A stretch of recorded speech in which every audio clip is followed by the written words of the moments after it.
Dans cette séance, nous allons donc créer ce site web, un site musical dans lequel vous allez avoir donc une bannière de présentation, notamment par cette image, un menu, donc subdivisé en 3 parties, nouvelles, classement et recherche, et ensuite, bien sûr, en dessous, donc les dernières actualités musicales en date du 20 janvier, notamment. Et vous pouvez vous apercevoir en bas ce qu'on appelle le pied donc de votre page web. Voilà un peu le site que nous allons donc réaliser ensemble dans cette séance. Pour mener à bien cet exercice, nous allons tout d'abord nous concentrer sur les outils qui vont nous permettre de développer ce site. Nous allons également voir la structure et ensuite allons étape par étape créer le site en insérant donc des hyperliens, en ajoutant bien sûr du contenu, c'est-à-dire images, voire vidéos ou son, mettre en forme le texte au travers des fichiers CSS, etc. etc. Allons-y. Alors tout d'abord, ce qui est important de voir, c'est qu'en termes d'outils de développement, pour créer un site web, un simple éditeur de texte permet de réaliser un site web. Or, un simple éditeur de texte, qu'est-ce que c'est? Vous allez donc taper par exemple Notepad, qui est le plus simple éditeur de texte, vous voyez, et ici vous pouvez effectivement taper du texte. Alors, en effet, puisque une page HTML n'est ni plus ni moins qu'une suite de caractères. Or, comme nous l'avons vu dans l'exercice précédent, là, on met doctype HTML, HTML,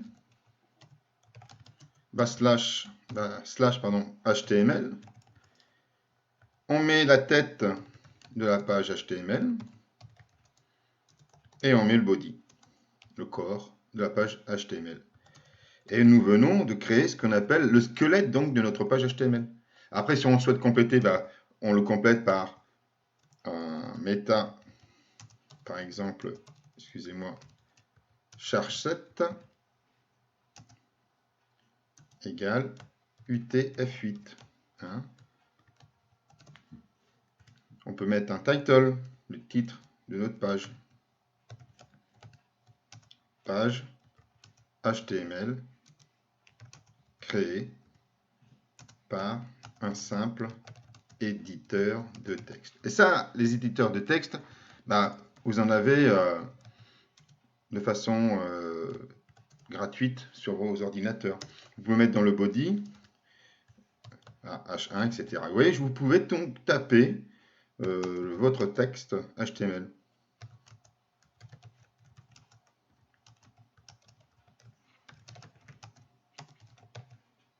Etc. Pourquoi? Parce que le HTML n'est ni plus ni moins du caractère.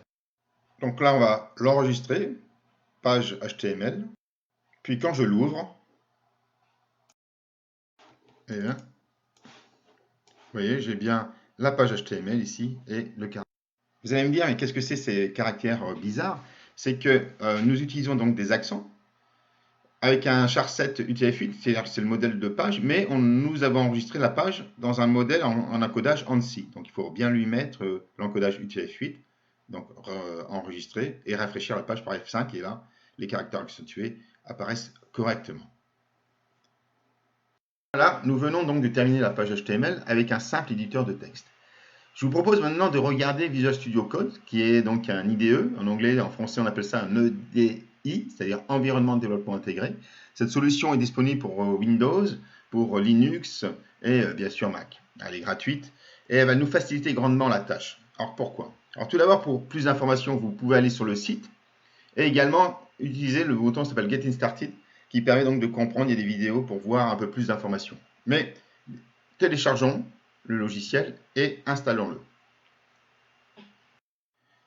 Alors je viens donc de terminer de télécharger Visual Studio Code et je viens de l'exécuter. Alors ce que vous avez sous les yeux, c'est l'environnement de développement intégré VSC, Visual Studio Code. Alors un look assez sympa. Donc pour commencer, nous allons créer un nouveau fichier. Pour ce faire, nous allons cliquer dans Start New File. Et automatiquement, le fichier est créé et mis en anglais. Vous avez le welcome et le file. Si vous pouvez faire file, new file, pareil, ça vous crée donc des nouveaux fichiers. On va tout d'abord fermer cette fenêtre là, console, pour avoir quelque chose de plus concentré sur nos fichiers. Alors, comme vous pouvez le voir, si je tape doctype, exclamation doctype, pour l'instant, bah, rien d'extraordinaire, hein. On arrive dans la même configuration de notre notepad. Donc vous allez me dire à quoi ça sert. Mais regardez, je vais enregistrer sous. Donc je vais l'appeler page étude 01. Bien sûr, j'ai fait une faute. Bon, tout d'abord, vous pouvez voir, il nous met le chemin, mais c'est pas exactement ce que je voulais faire. Donc on va le renommer avec la bonne extension, car le pauvre, il sait pas exactement ce qu'on veut faire. Donc on va mettre page étude, non plus TXT, mais HTML. Et là, vous voyez, il dit, tiens, monsieur, il souhaite créer une page HTML, il me donne le chemin, et regardez bien à présent la différence.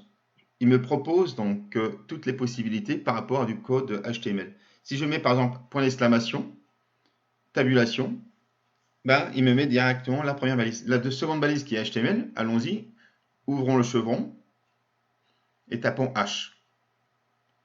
La T, et là vous avez HTML, donc tabulation. Et je ferme à présent le chevron et il me propose la suite, la fin, je veux dire. Entrée. Faisons pareil pour la tête, donc chevron, H, on tape, E, et là je vais faire tabulation. D'accord.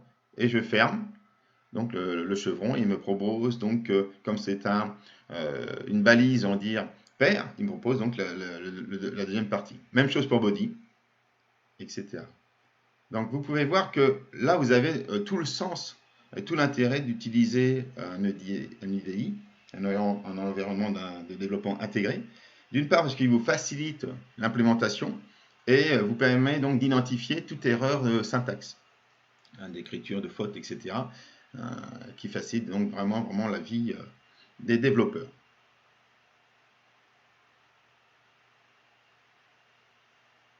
Oups, je suis une page de titre créée à l'aide de VSC, Visual Studio Code, etc., etc.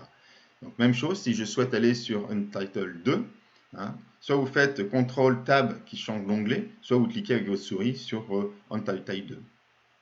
Pareil. Et là, on va faire enregistrer sous, on va mettre page étude 02 HTML. Et même chose, et rapidement, on peut vraiment coder notre page avec un peu de frappe.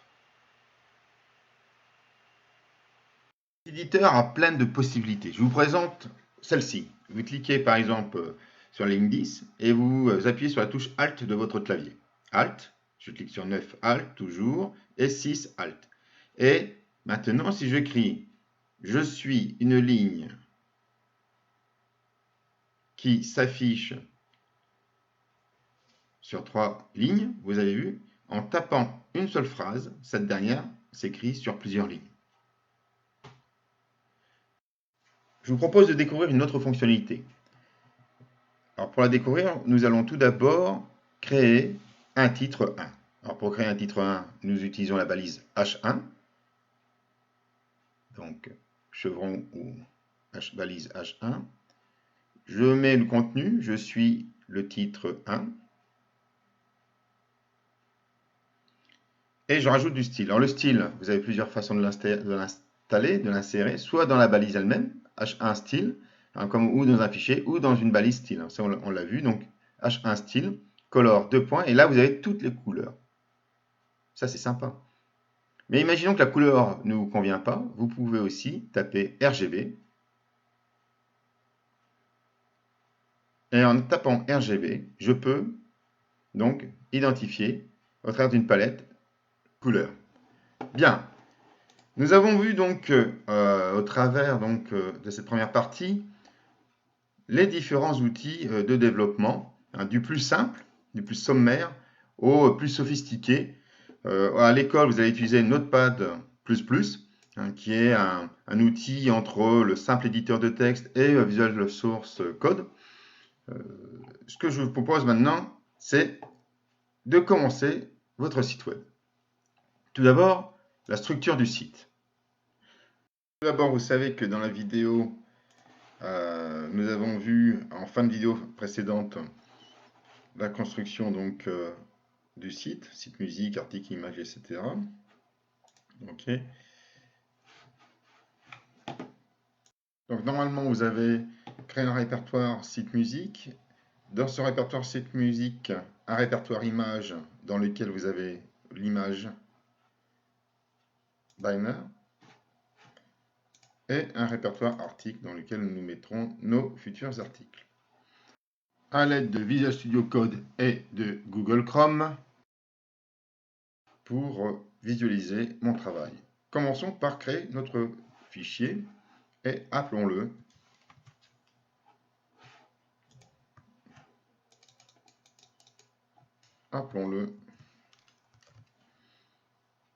default.html.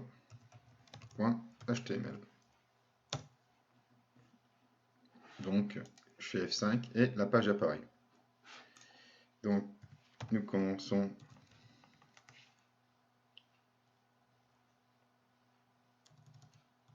setting. Ah, j'ai eu peur, oui. Voilà, ça c'est intéressant quand même parce que ça permet d'éviter pas mal de bêtises. Voilà, donc créons la page et le body. Et voilà. Ok. Donc, meta char7 égale UTF-8. C'est une...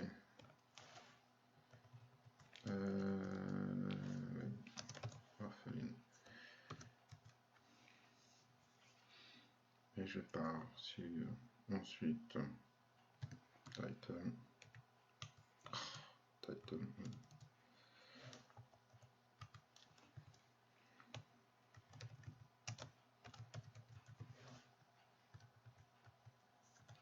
Ok. Qu'est-ce qu'on peut mettre d'autre dans le title? Pour l'instant, on fera comme ça. Et le body. Donc, on va mettre dans le header l'image, l'attribut source src qui correspond au répertoire image que vous avez ici, slash, et le nom d'image qui est celle-ci. Regardez. Ok. J'active ma page et j'ai bien mon image. Ok. Ici, vous avez deux possibilités. Si nous souhaitons que l'image, c'est-à-dire cette image, prenne tout le long de mon navigateur, nous allons ce qu'on appelle utiliser un style. Soit le style, vous l'intégrez à la balise image, style width égale 100%, et la hauteur, on va la mettre par exemple 50 pixels, px pour pixel. Alors c'est pas égal, petite bêtise, hein, dans le CSS, c'est 2 points. Et je rafraîchis. Vous voyez là, vous pouvez donc constater que la balise, bon, on va peut-être augmenter et mettre 100 pixels. Voilà, on va mettre un peu plus grand parce que ça fait un peu écrasé. Voilà. Ce style-là, vous pouvez également créer une balise style, ok, et dire que tu vas créer ce qu'on appelle une classe, que je vais l'appeler par exemple image tête,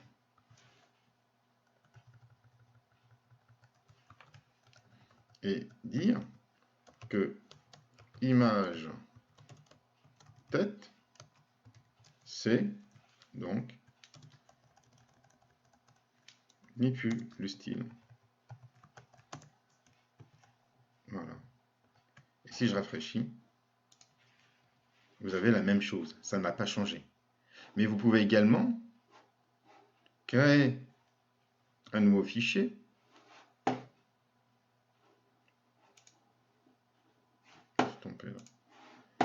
Créer un nouveau fichier. Le sauvegarder et l'appeler par exemple style.css. Ok.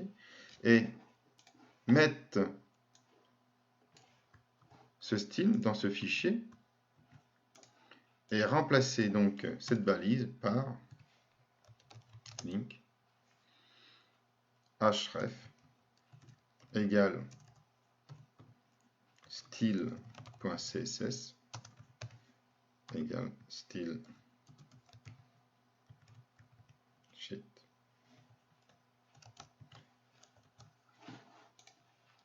Ça fait pareil. F5, pareil. D'accord? Donc, vous pouvez mettre le style soit dans la balise, soit en créant une balise, soit en intégrant le fichier style. Nous resterons sur cette configuration-là. Dans le menu, nous allons rajouter une liste non ordonnée dont l'élément premier est les nouvelles, l'élément second, alors je ne me souviens plus,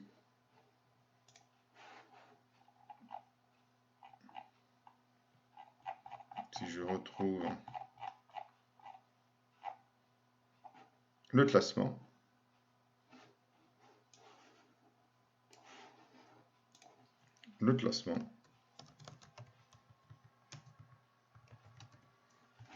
et recherche.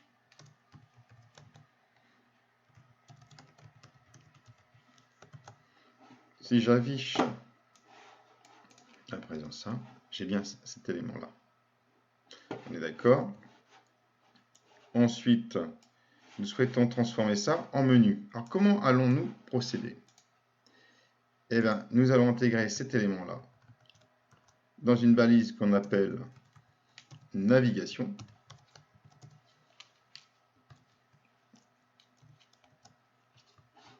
Rien ne change. Mais cette balise navigation, je peux l'appeler, donc on va mettre une classe égale navigation. Et dans le style, pour accéder à cette navigation, donc si nous souhaitons modifier le style de la classe navigation, notamment par une couleur, il suffit de taper background color et pourquoi pas de prendre, qu'est-ce qu'on peut prendre? Allez, Cadet Blue, c'est pas mal, il paraît. Voilà. Je sauvegarde et je vais sur ma page et je fais F5. Maintenant, si je souhaite agir sur les éléments de ma liste, eh bien, il suffit pour cela. Imaginons qu'on veut enlever cette petite puce. Donc, on va aller sur la classe navigation. On parle donc de la liste non ordonnée UL. Je souhaite enlever les points de ma liste. Donc, c'est liste style type et je leur dis none. En sauvegardant ça, les points de ma liste disparaissent. En faisant sur votre page web F12 et ensuite inspecter, vous pouvez voir que sur la balise UL, vous avez ce qu'on appelle ici l'UL, les éléments de votre liste non ordonnée, qui est décalé de 40 pixels et qui possède une bordure de 16 pixels. Donc là, vous voyez en orange la marge de 16 et le padding ici en vert de 40. C'est-à-dire que ma liste est décalée de 40 du bord et a une marge en haut et en bas de 16. Si nous souhaitons supprimer ce décalage de 40 pixels, eh bien, il suffit d'indiquer que le padding que nous souhaitons est égal à 0. Et regardez bien, F5, le padding ici est passé à 0. Si nous souhaitons faire pareil pour la marge, en haut et en bas, il suffit d'aller sur le style, faire margin, et c'est rond. Et je viens ici, effectivement, le padding, la bordure et la margin est bien à 0. Allons plus loin. Si nous souhaitons agir sur les puces, eh bien, sur les items de ma liste non ordonnée, je fais navigation, UL et LI. Et là, je vais travailler non plus sur ma liste de manière globale, mais sur l'élément de la liste. Imaginons que nous souhaitons sur cet élément de liste qu'elles ne se mettent pas les unes sous les autres, mais de gauche à droite. Eh bien, il suffit d'indiquer par le float que nous le souhaitons à gauche.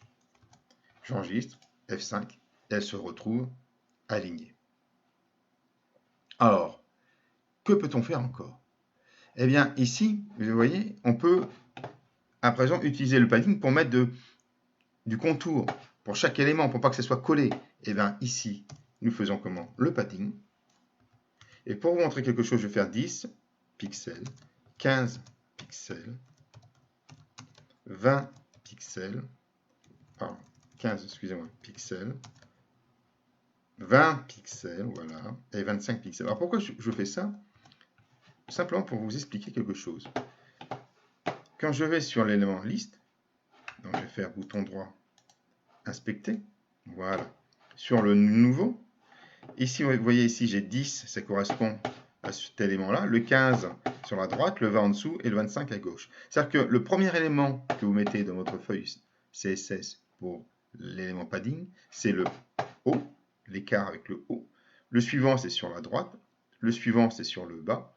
Et le dernier, c'est sur la gauche. Donc, si je souhaite avoir un espacement gauche-droite identique, et en haut et en bas de la même manière, et bien voilà ce qu'il faut faire. Je sauvegarde, je fais F5, et là, vous voyez, j'ai bien 10 en haut, 10 en bas, 20 à droite et 20 à gauche. Et ça pour l'élément aussi classement, pour l'élément recherche également. Ensuite, si nous souhaitons rajouter une couleur, par exemple la couleur de navigation qu'on avait mis précédemment, et bien même chose, je mets background, color, et reprenons notre fameux cadet blue. Sauvegardons et faisons F5. Si à présent, nous souhaitons travailler sur le site musique, alors si je reviens sur ma page default, site musique, le tag de site musique, c'est un H1, pas besoin de créer de classe, vous n'êtes pas obligé, vous pouvez directement travailler sur la balise H1, lui dire que nous souhaitons que cette balise prenne toute la largeur de notre page, prenne une hauteur de 45 pixels, et de la même manière, nous souhaitons enlever ce qu'on appelle le padding, c'est-à-dire les écarts en haut, ainsi que les bordures.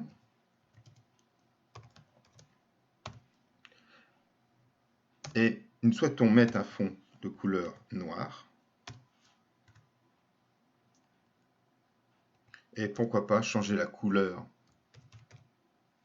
de caractère en azur, c'est joli. Regardons un peu tout ça. Je sauvegarde, F5, et voilà votre titre. Il est donc sur toute la longueur. Si j'enlève donc le mode debug, toute la longueur, d'une hauteur de 45 pixels, complètement à gauche, et sans espace en haut et en bas, et sans bordure, et des couleurs noires, et couleur azur. Alors, couleur azur, c'est un couleur blanc, blanc, blanc, ivoire, ce genre de choses, quoi. Si maintenant je souhaite le mettre centré, site musique, eh bien, il suffit de dire text align, azur, point virgule, texte. Alors bien sûr, il ne veut pas parce qu'il faudrait texte align, et là je mets center. Je sauvegarde, F5, il est centré. Sur l'élément head, rien ne vous empêche ici de mettre un head, le header, et mettre backcolor égale black. Et je sauvegarde. Alors là, il y a un petit souci parce que vous voyez ici, j'ai un espacement. Donc comment on fait? On fait F12. Voilà, on fait bouton droit, inspecter. Et on inspecte l'élément. Ici, on remonte ici. Donc, il y a certainement un margin de positionner. Et on va le trouver. Ici, le margin n'est pas défini. Ici, il y a bien un margin de positionner. Il est où? Il faut le trouver. Là, non. Ah ben, il est là, c'est sur le H1. Vous voyez le H1, le orange, ici. C'est lui qui me pose problème. Alors ici, sur le H1, donc la tête, Et effectivement, le margin n'est pas à 0. Or, nous allons faire margin, et je le mets à 0 pixels, et comme ça, en faisant ça, l'espacement ici va disparaître. F5, et voilà. Super. Qu'est-ce qu'on peut faire d'autre? Ben, vous avez vu, donc on peut, par le biais donc, de l'inspection, retrouver ensuite les éléments et styliser. Alors ça, on souhaite que ça soit tout le long. Alors pour faire ça tout le long, vous allez donc créer sur l'élément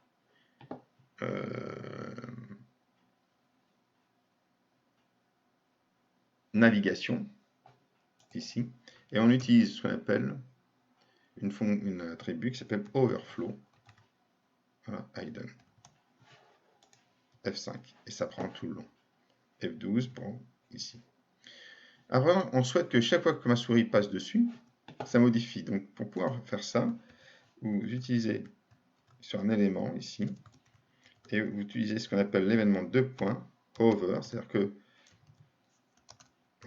que quand la souris passe dessus, ça va rentrer là-dedans. Et là, on va changer simplement la couleur. Donc sur le hover, on va mettre par exemple 2 points. On va prendre un dark slate, un truc comme ça, ça peut être pas mal.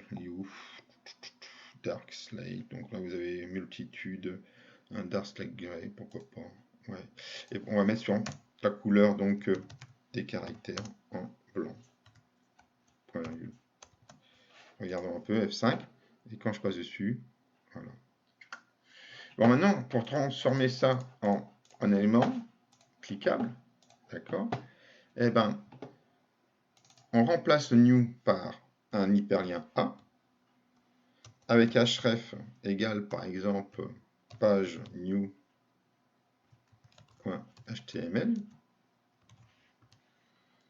et le target, vous l'avez vu, on va dire, par exemple, self, c'est-à-dire dans la même page. Et là, vous mettez new. OK. Donc, même chose ici. Le classement, ben, c'est A, href égale page classement.html. Target, ben, toujours la même page, self. D'accord. Et ça, c'est classement. Et recherche, ben, pareil. On va faire un hyperlien A qui va nous permettre d'aller à la page recherche, voilà, tout bêtement, HTML, à la même page. Hein. On lui demande de ne pas ouvrir un autre onglet. Et c'est recherche. Et si je sauvegarde et je fais refresh, j'ai bien cet élément-là. Alors, si on souhaite maintenant enlever ce qu'on appelle ces couleurs et ces éléments soulignés, eh bien, il suffit, dans le style, donc de dire sur l'ULLI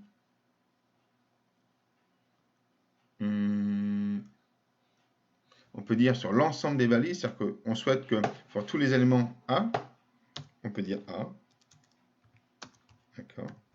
Et bien, je ne souhaite pas avoir ce qu'on appelle la décoration, texte décoration anon.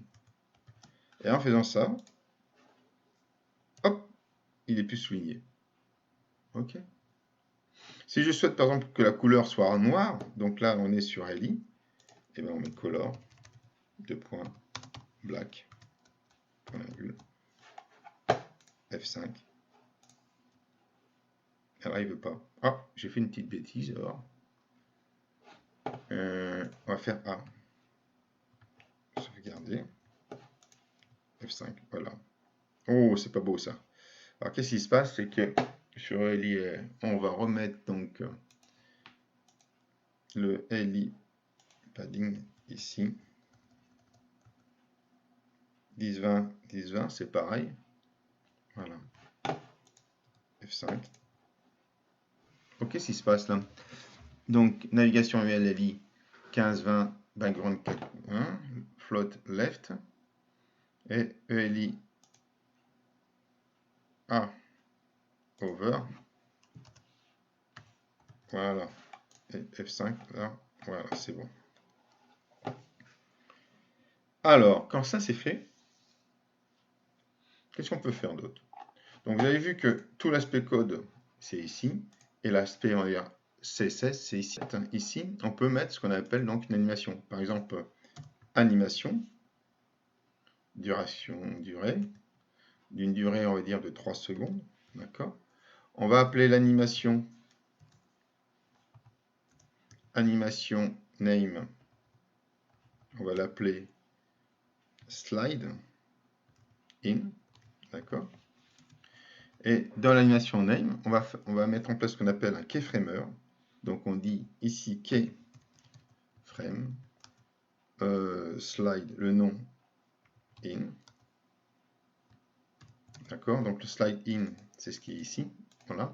Et ici, on va dire from.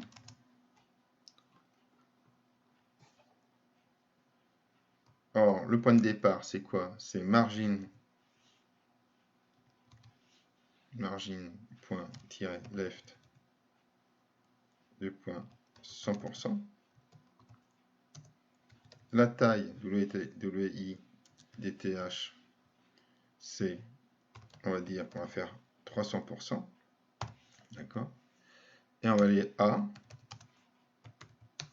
margin-left de point 0%. D'accord. Avec une taille donc de point de 100%. Alors je vérifie keyframe. Keyframe. K-E-Y frame. Voilà. Et quand je fais F5 ici, vous arrivez à ce phénomène ici. C'est-à-dire que ici, je dis pour l'image tête, sur une durée de 3 secondes, je mets l'animation qui est ici, donc qui s'appelle slide in, qui est là. D'accord. L'image de départ, point de départ, c'est 100%, avec 300 en taille, donc c'est élargi. Et je vais arriver à une marge à gauche ici à 0%, à 100. Donc ici, j'ai bien F5, donc ici 300% qui arrive à 0%. Par exemple, si vous souhaitez par exemple mettre un son, imaginons que vous souhaitez mettre l'audio dans le header, donc rien ne vous empêche ici de mettre audio, ok, autoplay égale autoplay, vous mettez source égale SR, alors moi j'ai son /son01.mpeg3, voilà, type égale audio /mpeg, voilà, et c'est slash source, pardon. Voilà, sauvegarde. Ça me paraît pas mal. Et si je fais F5, rien n'apparaît. Alors pourquoi? Parce que vous êtes sous Google. Donc sur Google, si vous lancez ici,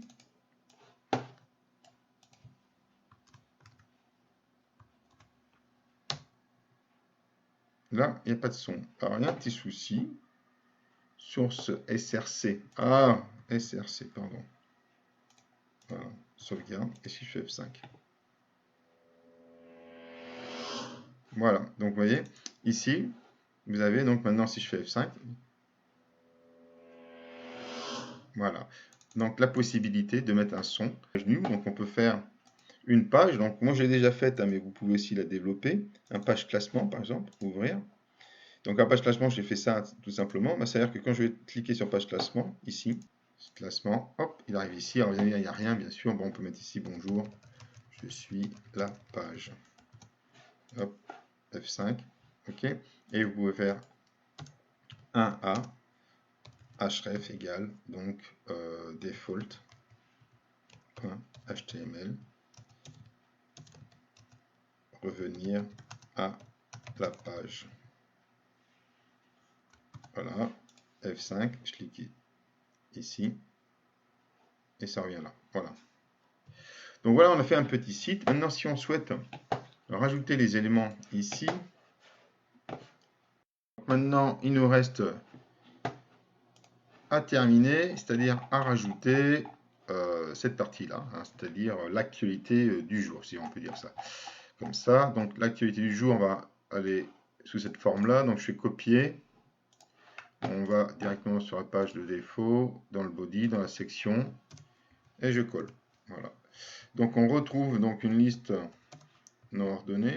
Vérifions. Donc j'ai bien un bloc ici, j'ai bien un bloc ici, j'ai bien un bloc ici, j'ai bien un bloc ici, j'ai bien l'UL ici, et la section et la fin de section. Ça me paraît pas mal. Je sauvegarde ça.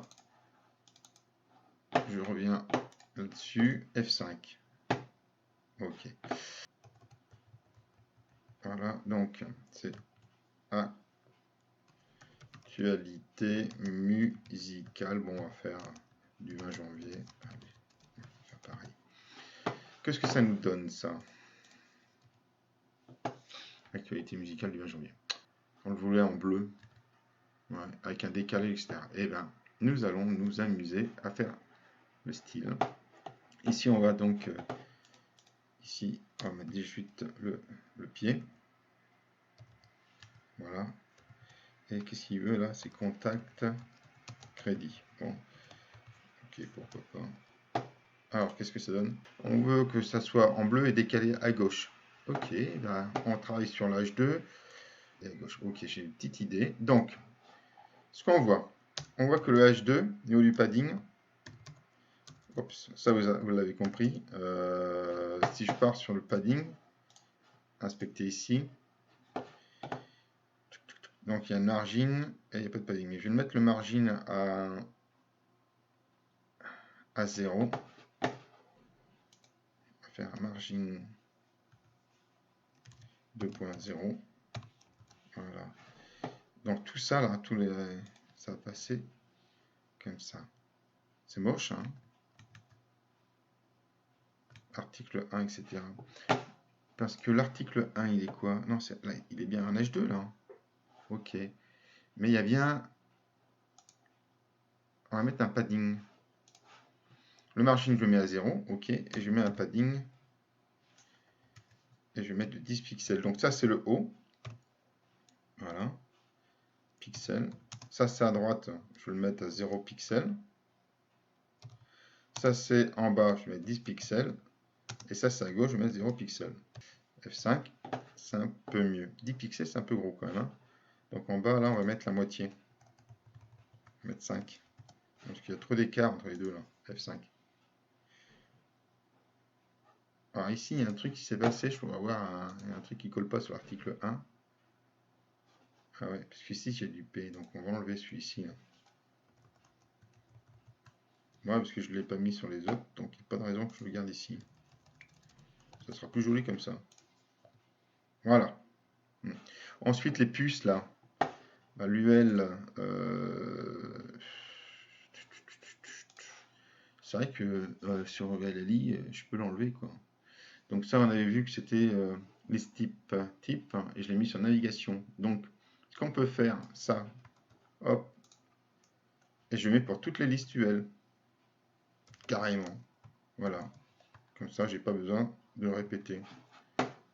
F5. Faire ce bloc-là. Donc ce bloc-là, si on va sur le default, on fait bouton droit, inspecter. Donc c'est pas ça, c'est pas ça. C'est ce bloc-là, c'est ELI.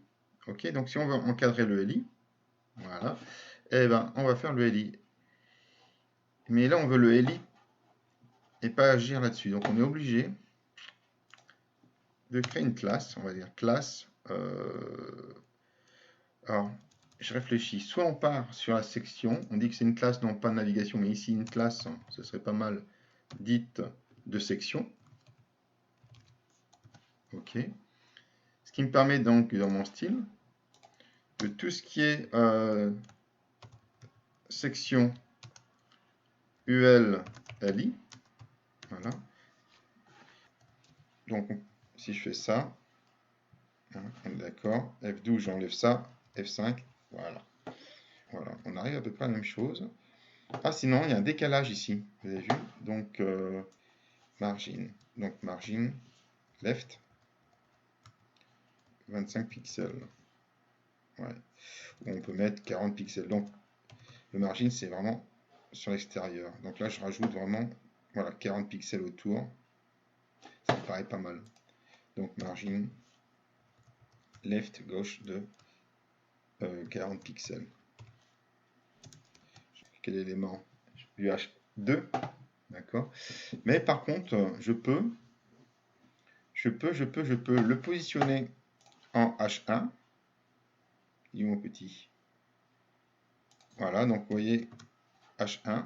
Niveau du style, dire ici H1, mais pour la classe section H1, et je souhaite que la couleur soit bleu, bleu.